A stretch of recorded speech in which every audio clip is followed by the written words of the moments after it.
আহমদ ইবনে হাম্বল তো অবাক, আনতা মুস্তাজাবুদ দাওয়া, তুমি মুস্তাজাবুদ দাওয়া, রুটিওয়ালা। আমি এত বছর হাদিস পড়াই, আমিও তো মুস্তাজাবুদ দাওয়া না, আর তুমি রুটি বেচো বাজারে, তুমি মুস্তাজাবুদ দাওয়া, তুমি দোয়া করলে সব কবুল হয়ে যায়। যুবক বলে, না আনা মুস্তাজাবুদ দাওয়া, আমি আমার জীবনে যত দোয়া করেছি কবুল করে নিয়েছে কে? সব দোয়া কবুল করে নিয়েছে আল্লাহ, একটা দোয়া ছাড়া। কয়টা? আহমদ ইবনে হাম্বলের কৌতূহল, কিউরিসিটি আরো বেড়ে গেল। কি? সব দোয়া কবুল হয়েছে, একটা দোয়া ছাড়া।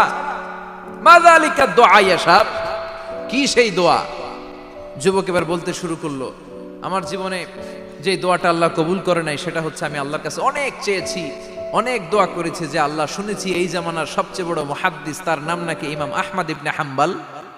আল্লাহ, তোমার কাছে আমার চাওয়া, আমি যেন এই ইমাম আহমদ ইবনে হাম্বলরে দেখে মরতে পারি, আমি যেন ইমাম আহমদ ইবনে হাম্বলের হাতে হাত রেখে মুসাফা করতে পারি, আর তার কপালে একটা চুমু এঁকে দিতে পারি।